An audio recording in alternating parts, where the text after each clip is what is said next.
আল্লাহ রাব্বুল আলামিন বলেন হাশরের ময়দান যেদিন কায়েম হবে ওই দিন কেউ কারো কোনো উপকারে আসবে না, কেউ কারো কোনো কাজে লাগবে না।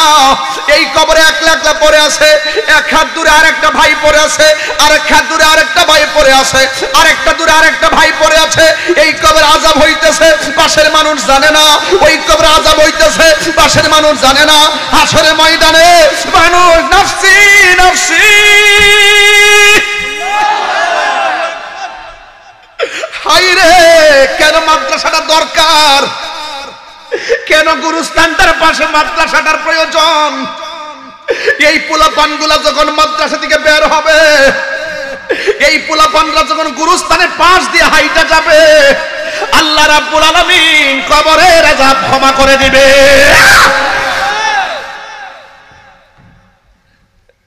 এই ছাত্রগুলো তলাবুল ইলম যখন রাস্তা দিয়ে হেঁটে যায়, আল্লাহ রাব্বুল আলামিনের ফেরেশতারা তাদের নূরের পাখাগুলো বিছায়া দেয়। এই জন্য আমার যুবক ভাইয়েরা, হাদিস শরীফের মধ্যে পাইলাম, অসুবিধা হচ্ছে আপনাদের? আমি কিন্তু বুঝায় বলার চেষ্টা করতেছি, প্রয়োজনীয় কথা বলতেছি। হাদিস শরীফের মধ্যে পাইলাম হাশরের ময়দান যেদিন কায়েম হবে, একটা কোরআনে হাফেজ 10 জন মতান্তরে 20 জনকে সুপারিশ করে জান্নাতে নিতে পারবে। এখানে বলছে ওয়ালা ইউকবালু মিনহা শাফা, আল্লাহ পাক কারো কাছ থেকে শাফাআত গ্রহণ করবেন না। কিন্তু হাফেজ সাহেবদের ব্যাপারে বলা হয়েছে ওরা পরিবারের মায়ের কুল, বাবার কুল, আত্মীয় কুল, সমাজের কুল 20 জনকে সুপারিশ করে জান্নাতে নিতে পারবে। আমি বিশ্বাস করি যারা মাদ্রাসায় টাকা দিয়ে ছাত্রদের মাথায় হাত বুলাইয়া দিতেছেন, এই হাত বৃথা যাবে না। এতিমের মাথায় হাত বুলাইয়া দিলে হাতের নিচে যতটা মাথার চুল থাকবে, আমার আল্লাহ রাব্বুল আলামিন সেই পরিমাণ সওয়াব আপনার আমলনামায় দিয়ে দিবে। আমার ভাইয়েরা, আমার যুবক ভাইয়েরা, এই জন্য আমি বলবো এই ছেলেগুলোকে সম্মান করলে লস হবে না। আপনি যে খাইতেছেন 5 জনের রান্না করলে 7 জনে খাইতে পারে, কথা কোন ঠিক কিনা? তো আমল ওয়াহিদ ইয়াকফি লিল ইসনাইনে, একজনের খাবার 2 জনের জন্য যথেষ্ট। এই জন্য এই খাবারটা বৃথা যাবে না। মাদ্রাসা দান করতেছেন মনে করবেন না এই দানটা বুঝি লস হয়ে গেছে, না না। আস-সাখিউ হাবিবুল্লাহ, দানশীল ব্যক্তি হলো আল্লাহর বন্ধু। হাশরের ময়দান যেদিন কায়েম হবে, বন্ধুরে আমার,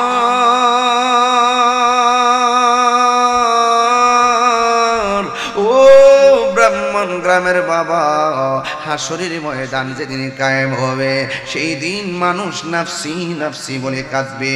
আল্লাহ রাব্বুল আলামিন বলেন ফাকাইফা ইযা জামা'নাহুম লিয়াউমিন লা রাইবা ফি ওয়া ওয়ফিয়াত কুল্লু নাফসিন মা কাসাবাত ওয়া হুম লা ইউযলামুন।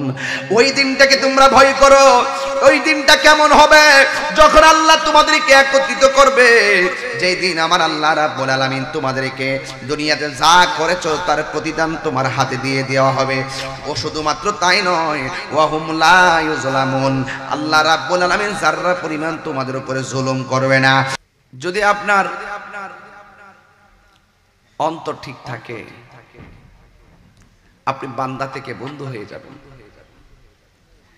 এক শ্রেণীর বান্দা এই গুরুস্থানে খবর নিয়ে দেখেন কবরের ভিতরে জাহান্নামের হাওয়া ঢুকতেছে। আর এক শ্রেণীর বান্দা খবর লইয়া দেখেন জান্নাতের গালিচা বিছাই দিছে আমার আল্লাহ, ওই গালিচার মধ্যে ঘুমাই দিছে। ইসরাফিলে ফু দিলে ঘুম থেকে উঠবো, উঠটা বলবে আহারে ক্যাডারে আমার জাগাইলো, এই মাত্র ঘুমাইলাম, ক্যাডারে আমার তুললো। ও 1000 বছর চলে গেছে, ও এই মাত্র বলে ঘুমাইছে।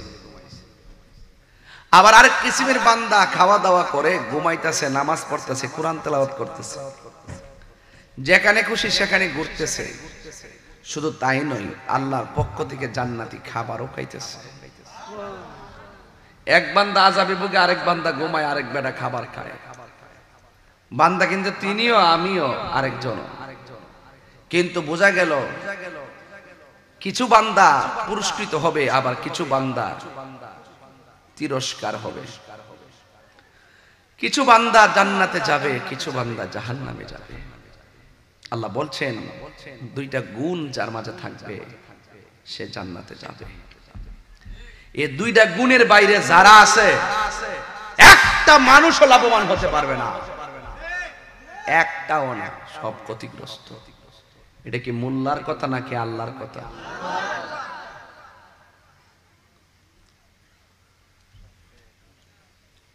ইল্লাল্লাযীনা আমানু ওয়া আমিলুস সালিহাতি ওয়া তাওয়াসাউ বিল হাক্কি ওয়া তাওয়াসাউ বিস সবর।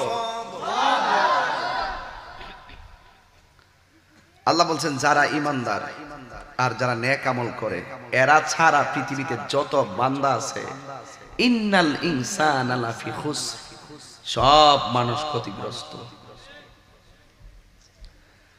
আর যারা ঈমানদার আর নেক আমল করে তাদের জন্য আল্লাহ কিসের শুভ সংবাদ দিয়েছে শুনেন। আল্লাহ বলছেন ওয়াবাশশিরিল্লাযীনা আমানু ওয়া আমিলুস সালিহাতি আন্না লাহুম জান্নাতিন তাজরি মিন তাহতিহাল আনহার।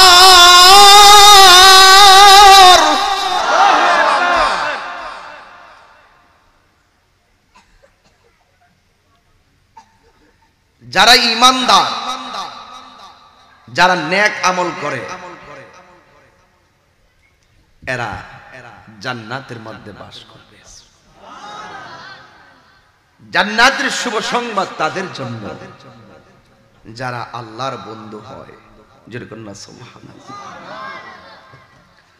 বান্দার বন্ধু এক জিনিস না,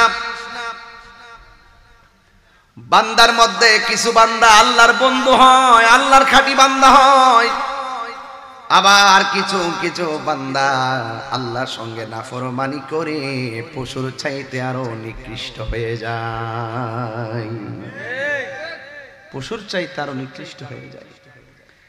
এই জন্য আল্লাহ রাব্বুল আলামিন বলেন আল্লাহু ওয়ালিয়ুল্লাযীনা আমানু ইউখরিজুহুম মিনাজ যুলুমাতি ইলান নূর।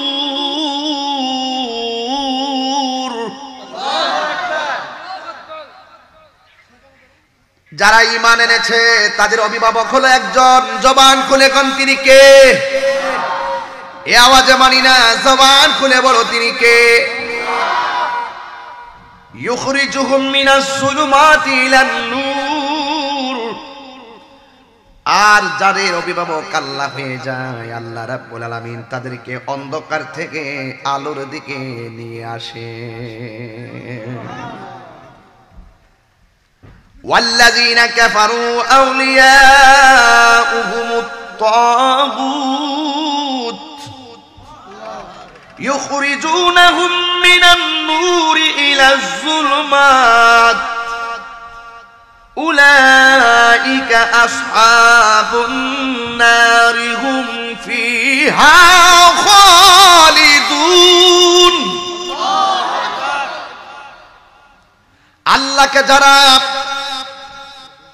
আল্লাহকে যারা বন্ধু বানাই, আমার আল্লাহ তাদেরকে অন্ধকার থেকে আলোর দিকে নিয়ে আসে। আর যারা তাগুতকে বন্ধু বানায়, যারা কুফরি করেছে তাদের অভিভাবক হলো তাগুত। আর তাগুত হলো কি? ইউখরিজুনাহুম মিনান নূরি ইলাজ যুলুমাত, তারা তাদেরকে আলো থেকে বের করে অন্ধকার দিকে নিয়ে যায়, যাদেরকে আলো থেকে অন্ধকারের দিকে নিয়ে যায় উলাইকা আসহাবুন নার, আর তারা সেই আগুনের অধিবাসী হবে। হুম ফিহা খালিদুন, আর ওই আগুনের ভিতরে তারা চিরদিন বসবাস করবে। এর দ্বারা প্রমাণ হয়ে গেল আমরা তাগুতের দলে নাই, আমরা হইলাম আমার মালিকের দলে। কথা কোন ঠিক কিনা? সেজদা বাবার মালিক কে? আরো জোরে বলো কে? যারা তাগুতের অনুসারী, যারা কুফরি করেছে তাদের অভিভাবক হলো তাগুত। আর তাগুত তাদেরকে আলো থেকে অন্ধকারের দিকে নিয়ে যাবে, আর তারা জাহান্নামের অধিবাসী হবে। হুম ফিহা খালিদুন, আর তারা ওই জাহান্নামের ভিতরে চিরদিনের জন্য বসবাস করবে। নাউজুবিল্লাহ। ওই জাহান্নাম বড় কঠিন। আজকে বৃষ্টি হয় না কেন? বৃষ্টি হয় না কেন? নামাজ পড়তেছে, সলাতুল ইস্তিসকার নামাজ পড়তেছে, গরম বেশি লাগলে নামাজ পড়বেন, এটার বিধান নবী দেয় নাই। ফসলের মাঠ যখন চৌচির হয়ে যায়, ফসল যখন ধ্বংসের দিকে চলে যায়, মাঠঘাট যখন একবারে ফাইটা চৌচির হয়ে যায়, তখন সাহাবায়ে কেরাম যায় মাঠের ফসলাদি আর মাঠের সুবিধার জন্য বৃষ্টি কামনা করতেন। আল্লাহর হাবিব আল্লাহর কাছে দোয়া করতেন, আমার আল্লাহ সাথে সাথে আসমান থেকে বৃষ্টি নাজিল করে দিতেন। আবার এমন বৃষ্টি নামতো, যেই বৃষ্টি নামার পরে সাহাবায়ে কেরাম বলেন, ইয়া রাসূলুল্লাহ, বৃষ্টি বেশি নেমে গেছে, একটু বলেন না আল্লাহকে বন্ধ করার জন্য। যখন সাহাবীরা বলতো, আমার নবী একটা মুচকি হাসি দিয়ে সাহাবীকে বিদায় দিতেন। আর আমাদের দেশের ভিতরে গরম শৈল লাগি দিকা সালাতুল ইস্তিসকার নামাজ পড়ে, দেখবেন যে এইগুলো এসির ভিতরে থাকে, এইগুলা যায় নামাজ পড়ে। আর গ্রামের মানুষ, কৃষকগুলো আমার জীবনে দেখি নাই এমন ভাবে। কৃষকরা আনন্দে ধান লইতে, এবার যে আনন্দে ধান নিতেছে, একটু গরম লাগলেও কয় চামড়ায় গরম লাগে, পেট শান্তি। গরম বেশি হইলেই যদি নামাজ পড়তেই হইতো, তাহলে সৌদি আরবে প্রতিদিন সালাতুল ইস্তিসকার নামাজ পড়তো। কথা কোন ঠিক না? সৌদি আরব পড়তো, আর অন্যান্য আরব কান্ট্রি গুলো পড়তো। এত গরম লাগছে, সালাতুল ইস্তিসকার নামাজ দাও, নামাজ দাও, নামাজ পড়তো, দোয়া করতো। আমি সালাতুল ইস্তিসকার নামাজের বিরুদ্ধে না, এটা সুন্নাত, রাসূল পড়েছেন, আমরা পড়বো। অনেকে বলে আমি সালাতুল ইস্তিসকার নামাজের বিরুদ্ধে কথা বলছি। না, আমি সালাতুল ইস্তিসকার নামাজের বিরুদ্ধে কথা বলি নাই। আমি বলেছি তাদের বিরুদ্ধে যারা ইস্তিসকার নামাজ পড়ে হাত তুলে দোয়া করে, আবার মসজিদে এসির ভিতরে যায়, মিম্বরের ভিতরে বইয়া থেকে ফরজ নামাজের পরে হাত তুলে দোয়া করার বিরোধিতা করে। কোন জায়গার যে দর্শি টের পাইছে না তো?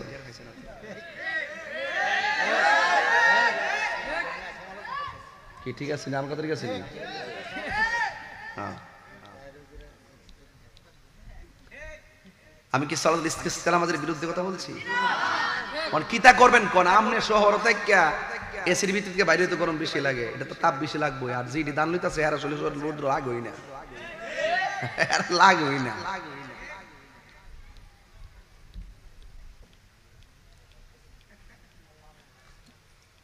যাক, এত গভীরে যায় লাভ নেই। ফরজ নামাজের পরে দোয়া জায়েজ আছে না নাই? কিভাবে বলে ফরজ নামাজের পরে দোয়া করা বলে বেদাত?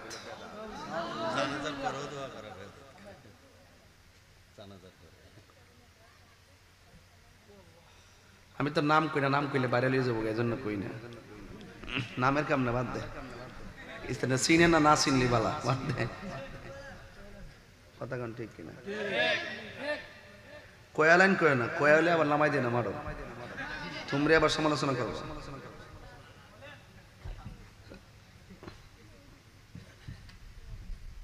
ফরজ নামাজের পরে দোয়া করা যায় আছে না নাই? আরো যারা আছে না নাই? তো আজকে যারা বলে ফরজ নামাজের পরে দোয়া করা বেদাত, এদের কি দাঁত আছে? আরো যারা আছে, এই সমস্ত লোকদেরকে দৈরে আইন না আলগা দাঁত লাগাই দেওয়ার লাগে। কি করার লাগে? আলগা দাঁত। আমি পড়তেছি, আগেরটি ফালাই। আল্লাহ কোরআনে বলছেন, ফাইজা ফারাগতা ফানসাব ওয়া ইলা রাব্বিকা ফারগাব। তাফসীর ইবনে আব্বাস 514 পৃষ্ঠায় আছে, ইজা ফারাগতা মানে হলো যখন তোমরা নামাজ থেকে ফারেক হবে।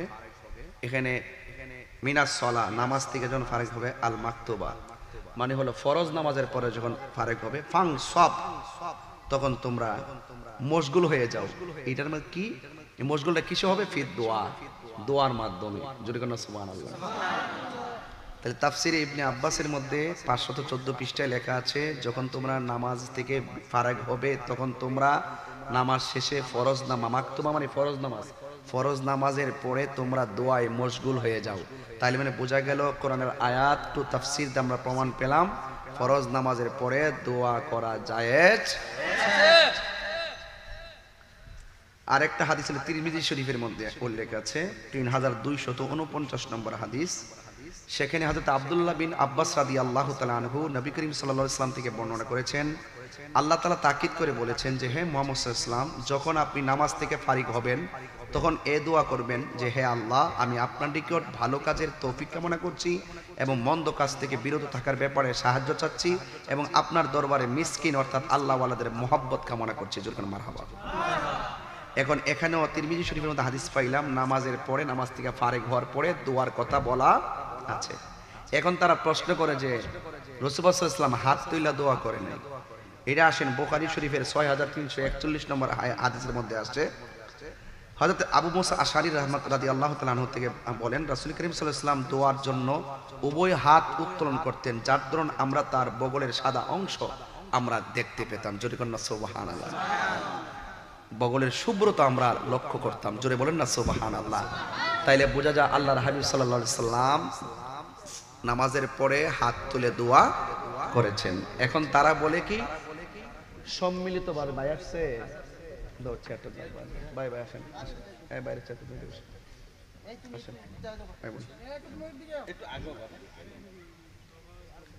খাওয়া দাওয়া হয়েছে ভাই?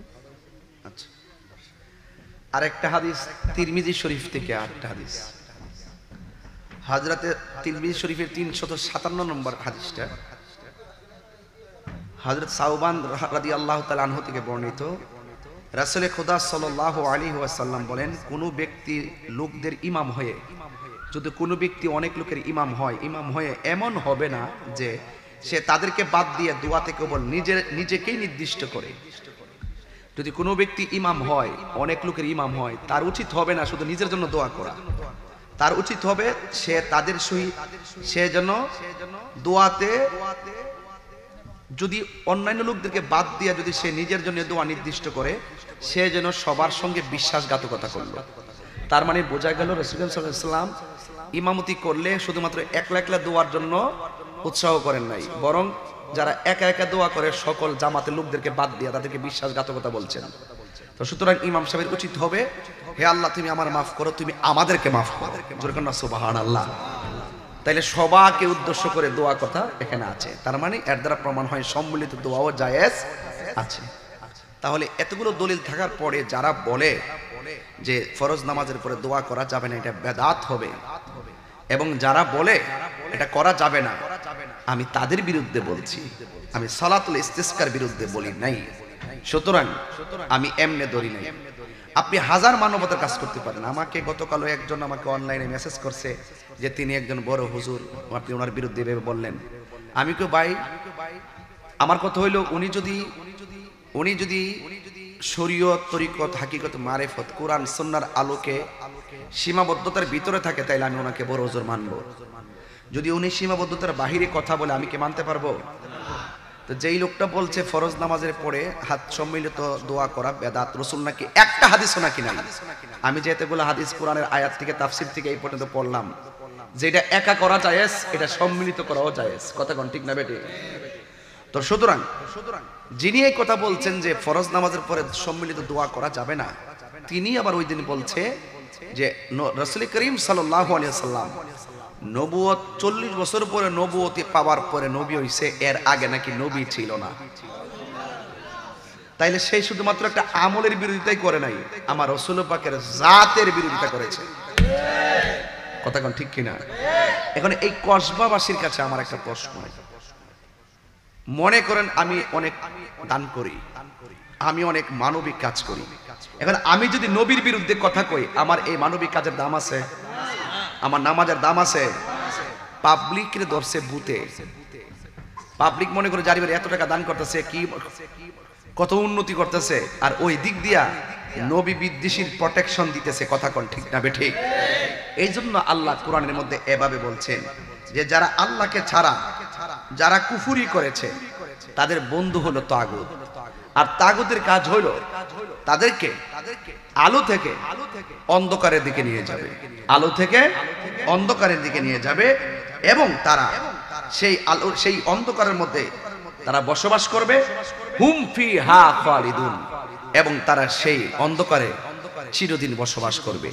এই জন্য আল্লাহর সঙ্গে শরীক করা যাবে, আল্লাহর বিধানের লঙ্ঘন করা যাবে না। ভাইরা আমার, এরপর আসেন জাহান্নাম তো বড় ভয়ঙ্কর। আপনাদের ব্রাহ্মণ গ্রামে চুলার আগুন ধরায় কি দিয়া? কথা কয় না।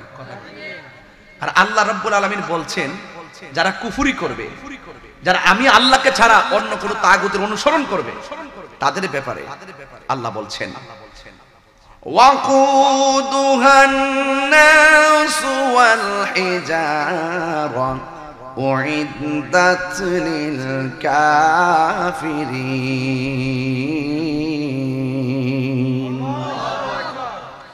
আল্লাহ রাব্বুল আলামিন বলেন যারা আমি আল্লাহর সঙ্গে কুফরি করবে, যারা আমি আল্লাহর সঙ্গে নাফরমানি করবে, আল্লাহ রাব্বুল আলামিন বলেন আমি আল্লাহ তাদেরকে দিয়ে জাহান্নামের লাকড়ি বানাবো, আমি তাদেরকে দিয়ে জাহান্নামের আগুন ধরাবো। জাহান্নামের আগুন ধরাবে আল্লাহ মানুষ দিয়া, জাহান্নামের আগুন ধরাবে আল্লাহ পাথর দিয়া।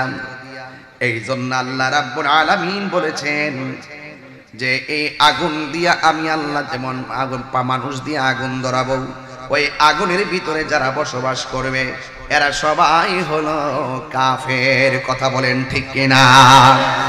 যারা আল্লাহকে অস্বীকার করে তারা কি? যারা নবীর অস্বীকার করে তারা কি? এই জন্য কাদিয়ানীদেরকে আমরা কাফের মনে করি কেন? কাদিয়ানীরা আমার নবীকে শেষ নবী মানে না, এই জন্য শেষ নবী না মানার কারণে এরা নামে মুসলমান, হাকিকতে বেঈমান। কথা কোন ঠিক কিনা? এরপর আল্লাহ রাব্বুল আলামিন বলেন ওয়াল্লাযীনা কাফারু ওয়া কাযযাবু বিআয়াতিনা উলাইকা আসহাবুন নারি হুম ফিহা খালিদুন। আল্লাহ রাব্বুল আলামিন বলেন ওয়াল্লাযীনা কাফারু, যারা কুফরি করেছে, ওয়া কাযযাবু বিআয়াতিনা, এবং আমার আয়াত সমূহকে যারা অস্বীকার করেছে, উলাইকা আসহাবুন নার, তারাই আগুনের অধিবাসী হবে, তারাই জাহান্নামের অধিবাসী হবে। হুম ফিহা খালিদুন, আর এই আগুনের ভিতরে তারা চিরদিন জাহান্নামের ভিতরে থাকবে। এখন প্রশ্ন হলো হুজুর জাহান্নামটা কেমন? গুরুস্থানের বাসগুলো ওপেন করো। আরে গত পরশুদিন আমার ভাই আল হাসান খান ভাইয়ের আব্বা যান গতকালকে ওনার আব্বা যান দুনিয়া থেকে বিদায় হয়ে গেছে। বিদায় হয়ে যাওয়ার পর যখন বিদায় হয়ে গেছে, আমি গুনাহগার জানাজার নামাজ পড়াইছি। আমি দেখেছি হাজার হাজার মানুষ, কিন্তু ওনার আব্বার চেহারাটা দেখলাম 100, 2, 3, 4, 5 বছর হবে, কিন্তু ওনার চেহারাটা এমন বয়সে একদম জোয়ানের মতো দেখা গেছে। চেহারাটা একবারে হলুদ হলুদ একটা বাপ হয়ে আছে। সারাটা গ্রাম দেখলাম, যতটা মানুষ রাস্তা দিয়ে গেছে সবাই বলতেছে অনেক ভালো মনের মানুষ ছিল। চেহারা দেখে অনুভব করে নিলাম রে বাবা। এই জন্য যুবক ভাইয়েরা আমার, ওই কবরস্থানে আমার ভাই তার বাবাকে চিরবিদায় দিয়ে এসেছে। আমি গুনাহগার তো আমার বাবাকে 5 বছর আগে হারাইছি। যুবক ভাইয়েরা আমার, আমি জাহান্নামের বয়ানটা কেন ধরলাম? এই গুরুস্থানটা ব্রাহ্মণ গ্রামের। গুরুস্থানের বাঁশগুলা খুললা দেখেন, হাড্ডিগুলা বিছায়া বিছায়া পড়ে আছে, মাথার খুলিটা পড়ে আছে, চোখটা ছিদ্র হয়ে আছে, আর পায়ের হাড্ডিগুলা বিছায়া পড়ে আছে। এত সুন্দর শরীর, এত সুন্দর বডি কোথায় গেল রে? এ বন্ধু, যদিও শরীর দেখা যায় না, হাড্ডি পড়ে আছে, ওই কবরের ভিতরে আমার আল্লাহ জাহান্নামের হাওয়া ঢুকায়া দিয়ে রাখছে। এই মানুষটা রূহের উপরে আযাব হইতেছে, কিন্তু আমরা কবর খুঁজলে তার আযাব আমরা দেখতে পারবো না। আল্লাহ রাব্বুল আলামিন কোরআনে বলেছেন, আল্লাহ রাব্বুল আলামিন হাবিব বলেছেন, কবর কাহার জন্য জান্নাতের বাগান, আবার কাহার জন্য জাহান্নামের গর্ত। এখন এখানে একটু তাকাইয়া দেখেন, যদি জিজ্ঞাসা করি ভাই কবরের মধ্যে কেমন আছো, তিনি বলবে ও তাহিরি বেশি বালা না, শুধুমাত্র আযাব আর আযাব, শুধুমাত্র আযাব আর আযাব। এই আযাবের ভাগ পৃথিবীর কেউ নিবে না। আপনার বাবা আপনাকে চলে গেলে, আপনাকে ছেড়ে চলে গেলে আপনি আপনার বাবার কষ্টের ভাগ নিবেন না, কবর আযাবের ভাগ নিবেন না, কিন্তু আপনার বাবার সম্পদের ভাগ নিতে তো আপনি ভুল করবেন না। আপনার বাবার মৃত্যুর কষ্টের ভাগ আপনি নিবেন না, কিন্তু আপনার বাবার সম্পদের ভাগ নিতে আমি ভুল করব না, আপনি ভুল করবেন না। এই জন্য পৃথিবীর মানুষ সবাই সব ভাগ নেয়, কিন্তু মরণের কষ্টের ভাগ কেউ নেই না, কবরের আযাবের ভাগ কেউ নেই না, হাসরের ময়দানের ভাগ কেউ নেই না। এই জন্য যুবক ভাইয়েরা আমার, কেন বলছি, ও যুবক আমি আপনাদেরকে শুধু বলতে চাই, এই পৃথিবীটা বড় কঠিন, এই পৃথিবীর মানুষ সব ভাগ নেয়, কিন্তু কবরে আযাবের ভাগ নেই না। এই জন্য আল্লাহ বলছেন কোরআনের ভিতরে, ওয়াত্তাকু ইয়াওমান লা তাজজি নাফসুন আন নাফসিন শাইআ ওয়ালা মিনহা শাফাআতু ওয়ালা ইউখাযু মিনহা আদলু ওয়ালা হুম ইয়াহজান ওয়ালা হুম ইউনসারুন। আল্লাহ রাব্বুল আলামিন বলেন, হাসরের ময়দান যেদিন কায়েম হবে, ওই দিন কেউ কাহারও কোনো উপকারে আসবে না, কেউ কাহারও কোনো কাজে লাগবে না। এই কবরে একলা একলা পড়ে আছে, এক হাত দূরে আরেকটা ভাই পড়ে আছে, আরেক হাত দূরে আরেকটা ভাই পড়ে আছে, আরেকটা দূরে আরেকটা ভাই পড়ে আছে। এই কবরে আযাব হইতেছে, পাশের মানুষ জানে না। ওই কবরে আযাব হইতেছে, পাশের মানুষ জানে না। হাসরের ময়দানে মানুষ নাফসি নাফসি, হায়রে কেন মাদ্রাসাটা দরকার, কেন গুরুস্থানটার পাশে মাদ্রাসাটার প্রয়োজন। এই পোলাপানগুলা যখন মাদ্রাসা থেকে বের হবে, এই পোলাপানরা যখন গুরুস্থানের পাশ দিয়ে হাইটা যাবে, আল্লাহ রাব্বুল আলামিন কবরের আযাব ক্ষমা করে দিবে।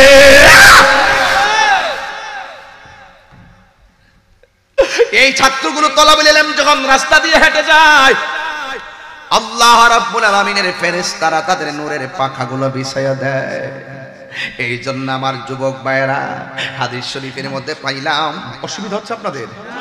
আমি কিন্তু বুঝায় বলার চেষ্টা করতেছি, প্রয়োজনীয় কথা বলতেছি। হাদিস শরীফের মধ্যে পাইলাম, হাসরের ময়দান যেদিন কায়েম হবে, একটা কোরআনে হাফেজ 10 জন মতান্তরে 20 জনকে সুপারিশ করে জান্নাতে নিতে পারবে।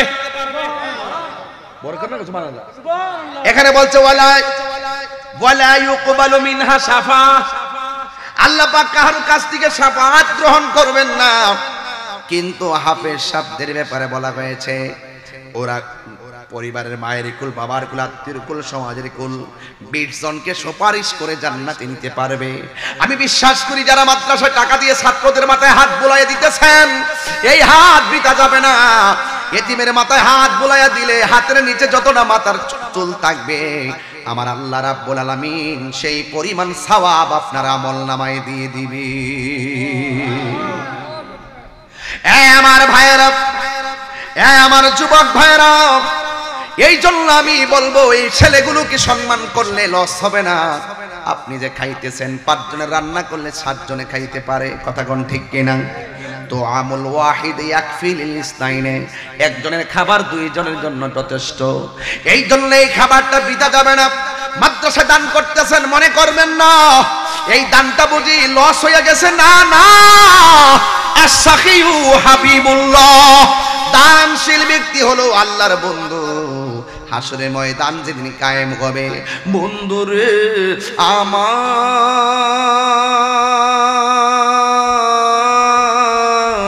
ও ব্রাহ্মণ গ্রামের বাবা, হাসরের ময়দান যেদিন কায়েম হবে, সেই দিন মানুষ নাফসি নাফসি বলে কাঁদবে। আল্লাহ রাব্বুল আলামিন বলেন, ফাকাইফা ইযা জামা'নাহুম লিয়াউমিন লা রাইবা ফি ওয়া ওয়ুফিয়াত কুল্লু নাফসিন মা কাসাবাত ওয়া হুম লা ইউজলামুন। ওই দিনটাকে তোমরা ভয় করো। ওই দিনটা কেমন হবে? যখন আল্লাহ তোমাদেরকে একত্রিত করবে, যেই দিন আমার আল্লাহ রাব্বুল আলামিন তোমাদেরকে দুনিয়াতে যা করেছো তার প্রতিদান তোমার হাতে দিয়ে দেওয়া হবে।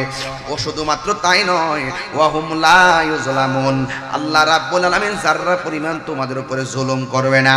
এই দুনিয়ায় যা করেছো হাসরের ময়দানে তাই পাবে। এই জন্যই তো আমার আল্লাহ রাব্বুল আলামিন কোরআনে বলেছেন, ফামাইয়ামাল মিসকালা যাররাতিন খায়রান ইয়ারা ওয়া মাইয়ামাল মিসকালা যাররাতিন শাররান ইয়ারা। কি মাদ্রাসা ছাত্র নাকি ওরা? হ্যাঁ, দাঁড়াও একটু দাঁড়াও, মাশাআল্লাহ মাশাআল্লাহ, একটু দাঁড়াও। হ্যাঁ হ্যাঁ, অনেক সুন্দর সবুজ পাগড়ি, মারহাবা বলবেন না? আল্লাহু আকবার। এই ছেলের মা গুলো কত স্বপ্ন করে, বসো বাবা তোমরা বসো, দেখে খুব ভাল লাগলো। এই ছেলেগুলোর মা বাবা আল্লাহু আকবার বলেন।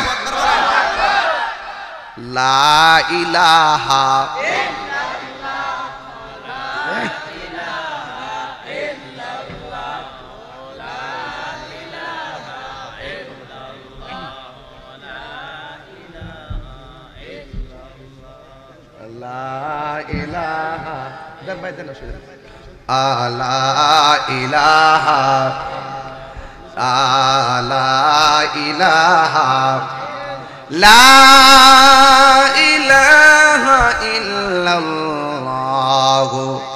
মুহাম্মাদুর রাসূলুল্লাহ সাল্লাল্লাহু আলাইহি ওয়াসাল্লাম।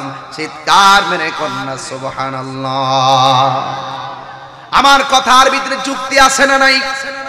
আমি বলছিলাম হাসরের ময়দানে সব মানুষকে যার যার প্রাপ্য বুঝে দেওয়া হবে, কিন্তু আমার আল্লাহর হাবিব বলেন ওই দিন মানুষ নাফসি নাফসি বলে কাঁদবে, কিন্তু আমার আল্লাহ 7 প্রকারের মানুষকে আরশে আজিমের নিচে ছায়া দিবে। এর মধ্যে 1 নম্বর হলো ন্যায় বিচারক। সমাজের মধ্যে যারা ন্যায় বিচার করে এদেরকে আমার আল্লাহ রাব্বুল আলামিন আরশে আজিমের নিচে ছায়া দিবে। যারা ঘুষ খায়া সরদারি করে, যারা ঘুষ খায়া ফতোয়া দেয়, তারা ছায়া পাবে না। কথা বলেন ঠিক কিনা? আমরা দেশে কিছু মৌলবী আছে টেয়া খায়া ইমান বেচালা, ঘুষ খাউরা, কথা কোন ঠিক কিনা? তারা টাকা খায়া ইমান বেচালা। আবার এমন একটা বাপ ধরে সবার লগই আছে, তোমার লগও আছি, তোমার লগও আছি, উপরে ফিটফাট ভিতরে আমদানি কর না, উপরে ফিটফাট ভিতরে আর একটা মাওয়াঘাট বলি বাইরে আমাদের ইডিবালা সদরঘাট, ভিতরের সদরঘাট। ওই সদরঘাটে যেমন বহুরূপী লোক ঘুরে, এর মনের ভিতরে বহুরূপী লোক বাস করে। তোমার লোকে গেলে তুমি, আমার লোক আইলে এর হলো মুনাফিক নাম্বার 1। ঠিক কি না বলেন? এই মুনাফিক ব্রাহ্মণ গ্রামে আছে না নাই? তবে ধরা যায় না, সব সমাজে আমরা লাগা তো আছে মুনাফিক। হাসতে হাসতে মুনাফিকি করে, কিন্তু মুনাফিকদের জায়গা হবে জাহান্নামের সর্বনিম্ন স্তরে। কথা বলেন ঠিক কিনা? 1 নম্বর হলো যারা ন্যায় বিচার করে। 2 নম্বর যাদের মনটা মসজিদে পড়ে থাকে। আর আমরা দেশের মানুষ তাদের মনটা বাজারে পড়ে থাকে। বাজারে গেলে দেখবেন গড়ির কাঁটার দিকে তাকাবে না, মসজিদে গেলে দেখবেন বারবার গড়ির কাঁটার দিকে তাকাবে। তাকায়া বলবে ইমাম সাহেব নামাজের সময় শুনি, ইমাম সাহেবকে 2 মিনিট করে দেয়া লাইন, অসুবিধা নাই, সূরাটা একটু লম্বা করে। ঠিক কিনা বলেন? ইন্নাল মুনাফিকিনা ফি দারকিল আসফালি মিনান নার।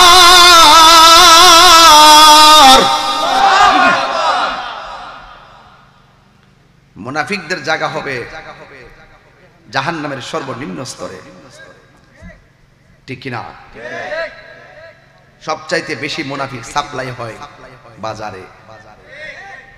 সব ঘরের দরবার, দেন দরবার সব বাজারে।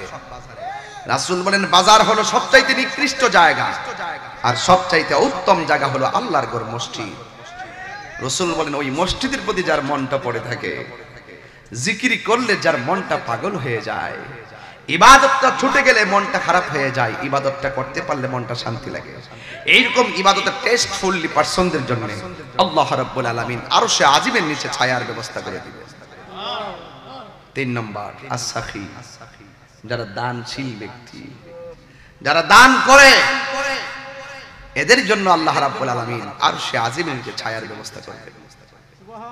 আপনি তো মনে করতেছেন দান করলে মনে হয় ধন কমে, আসলে কি কমে না বাড়ে? আরো জোরে বলেন, কমে না বাড়ে? গতকাল মাহফিল ছিল নারায়ণগঞ্জ সিদ্ধিরগঞ্জ জালকুড়িতে, হাজার হাজার মানুষ। একটু শেষ বেলা কালেকশনে হাত দিয়েছি, 7 লক্ষ টাকা উঠে গেছে।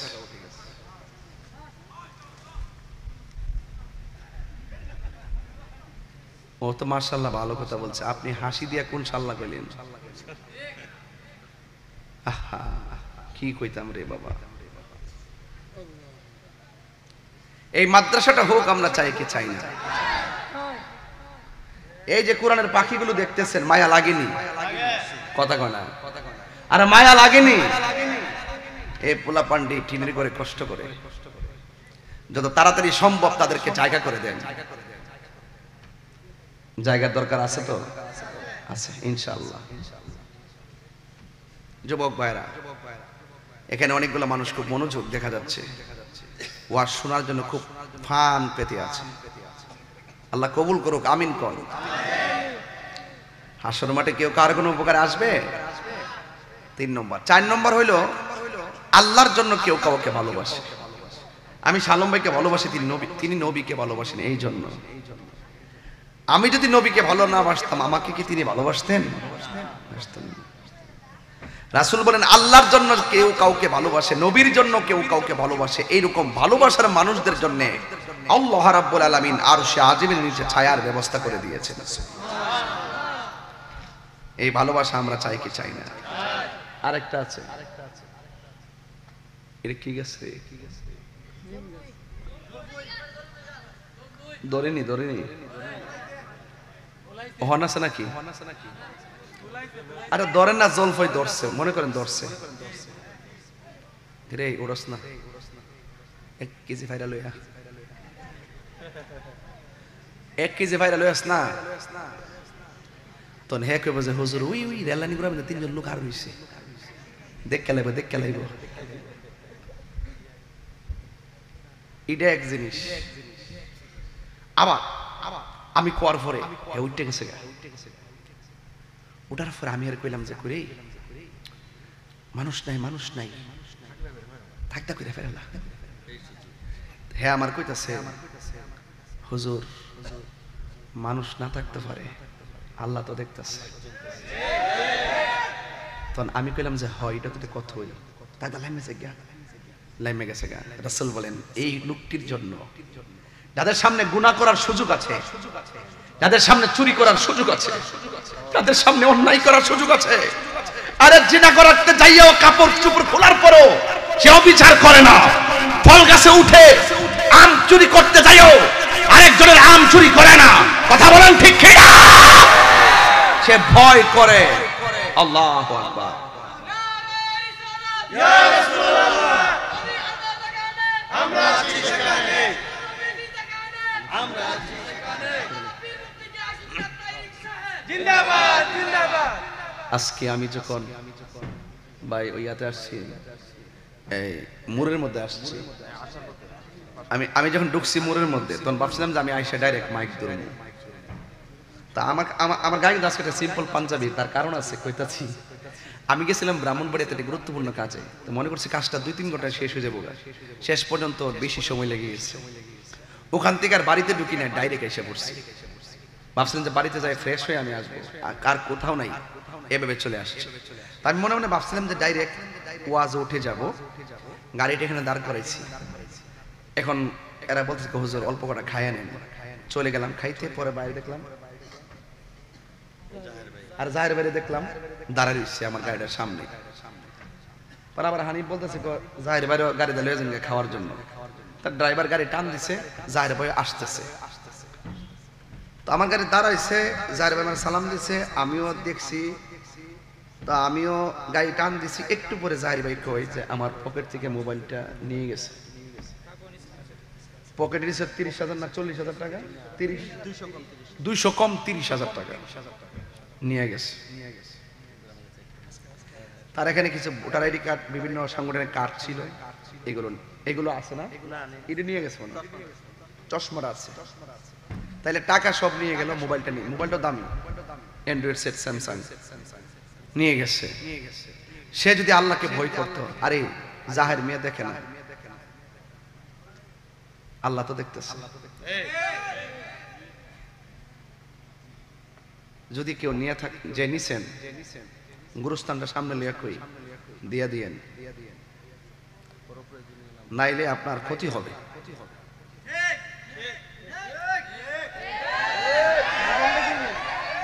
অন্তত আমি কোনোটা আমি বাদ দিতে চাই না, আমি চাই সব দিয়ে দেন, কিছু বলবো না।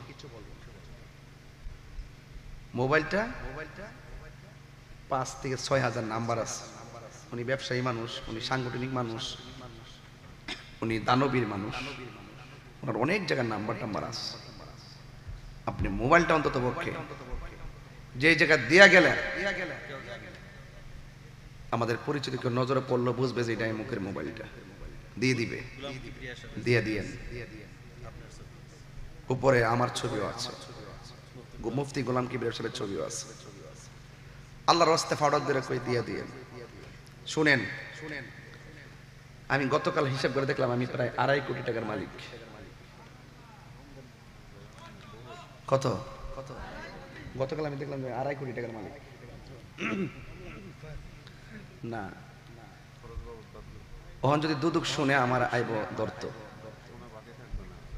এটা টাকা না, মানে আমার যে কিডনি আছে, বাল্ব আছে, এগুলো বেচলে আর কি, এটা হিসাব করে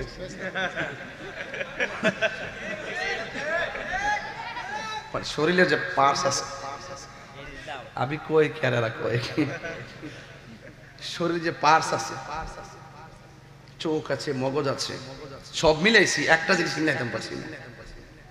এটার দাম মনে মনে ধরছি আর কি, 2.5 কোটি নিম্নে আর কি। আমার যে আল্লাহ পার্স দিয়ে হারা করে রাখছে এই পর্যন্ত। একটা কিডনি গেলে তো অরিজিনাল তো পাওয়া যাবেই না, পয়েন্ট তো মিলে না, মাদ্রাজ মুদ্রাজ ঘুরেও কোনো খবর থাকে না। গতকাল দেখছি এক রোগী ঢুকছে, আমার এক পরিচিত, আমার ভক্ত দীপুর আম্মা, ডায়ালিসিস করাইতেছে, আইসিইউতে ঢুকাই রাখছে, অবস্থা ভয়াবহ, খুব কঠিন অবস্থা। কিডনি আছে, বাল্ব আছে, চোখ আছে, মগজ আছে, হাত পা আছে,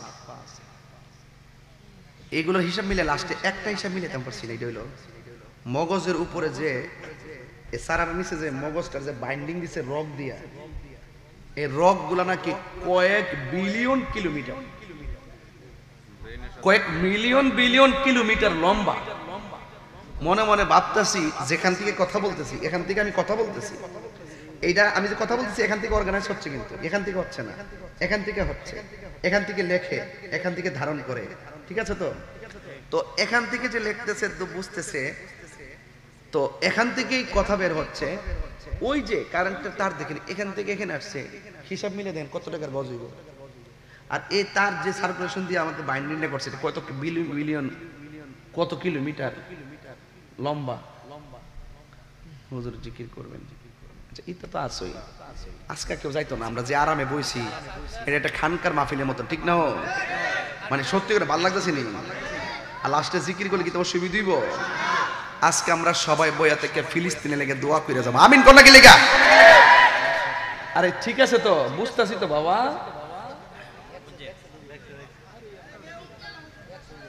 আচ্ছা, আমি যে কথা খারাপ লাগতেছে নাকি? তো 30,000 না নিছে একটা পার্স গেলাগা, লাখ লয়ে টান দিবনি, লাখ লয়ে টান দিবনি বাবা। হক মাইরা খাইলে কেউ লাভবান হইতে পারে না। দিয়া দিয়েন, অনুরোধ করলাম। উনি আজকে নিয়ত করে আনছিল এটা মাদ্রাসায় দিতে, এই মাদ্রাসায় দেওয়ার জন্য নগদ আমি তাই ধরলাম। আজকে আমি কিন্তু এই জন্য আমি কিন্তু খুব আশাবাদী। আমি কিন্তু ওনাকে আসার 1.5 ঘন্টা আগে একটা মেসেজ করছি, আর শালম ভাইরে ফোন দিছি এনআইসিয়া না, শালম ভাই আমার ফোন দিয়ে আমি অনেক আগে ফোন দিছি, আর উনিরও ফোন দিয়ে মেসেজ করছি, ভাই আমি 9:30 এসে পৌঁছবো। আমি ভাবছি যে উনি আসছে। তো যাই হোক, চুরি করা যাবে। একদিন যদি চুরি করে ধরা খান, সারা জীবন আপনার জিভু তুলে কইব সুরের ফুট। একদিন ডাকাতি করে ধরা খাইলে সারা জীবন আপনার 14 গোষ্ঠীরই কইব ডাকাইতের বংশ। কথা কোন ঠিক কিনা কন? তাহলে চুরি করবেন, যারা নিছেন, যিনি নিছেন, এই মনে 1 মিনিটের মধ্যে ডাকাতি করে নিয়ে গেছে। এই চক্র আছে আমার যে কোনো মাহফিলে মোবাইল টাকা পয়সা নিয়ে যায় অনেকেই। আল্লাহর রাস্তা দিয়া দিয়েন, আর কিছু কইতাম না। তার সৌজরের ছবি আছে, আওলাদের রাসূলের, ধ্বংস হয়ে যাবেন, দিয়ে দিয়েন। যাই হোক, আমাকে কমিটিরা বলছে হুজুর একটু জিকির করবেন। আমি জিকির করব। করার আগে আমি একটা কথা কইতাম চাই, আমি যে কথা বলছি, যতক্ষণ কথা বলছি কোরআন হাদিসের বাইরে কথা বলছি, পায়ে ধরে বইলা দিয়া যায়। আসল গড়টাতে যাওয়ার আগে পচা বীজ মাটিতে লাগাইলে যেমন করে গাছ উঠে না, পচা বীজ মাটিতে লাগাইলে যেমন করে গাছ উঠে না, দুনিয়াতে থাইক্কা আল্লাহর সঙ্গে নাফরমানি কইরা, নবীর সঙ্গে বিয়াদবি কইরা, ওলি আল্লাহর সঙ্গে গাদ্দারি কইরা কবরে যাইয়া জান্নাতের বিছানা পাওয়া যাবে না। যা করতেইব দুনিয়া থাইক্কি করতেইব। কথা কোন ঠিক কিনা? মরার পরে কিছু নাই, মরার পরে হইল শুধু হিসাব। আর ছেলে লাল শার্ট কথা বসো না। একটা মাহফিল আইছি, বেচারা টাকা লয়ে গেছে, মোবাইল লয়ে গেছে। এই লজ্জা রাখবো কোথায়? এই লজ্জা রাখবো কোথায়? আল্লাহর রাস্তায় ফালাই দিয়ে যায় কোন এক জায়গা, তাইলে আমার কাছে দিয়েন, জীবন আমরা নাম কইতাম না। তওবা করে দিন, আল্লাহ যেন হেদায়েত নসিব করে, আমিন কর। আমাদের কাতার খান গ্রুপের মান্যবরের চেয়ারম্যান, বিশিষ্ট শিক্ষানুরাগী এবং দানবীর আমার শ্রদ্ধাভাজন বড় ভাই আলহাজ শাহ আলম খান ভাই, তিনি এসেছেন। ওনার আব্বারে গতকাল দাফন করছে, আজকেই তিনি 3 দিনে পার হয় নাই, তিনি কিন্তু আজকে মাহফিলে আসছে। আমরা দোয়া করি আল্লাহ যেন ওনার আব্বার কবরটাকে যেন জান্নাতের বাগান বানায় দেয়, আমিন কর।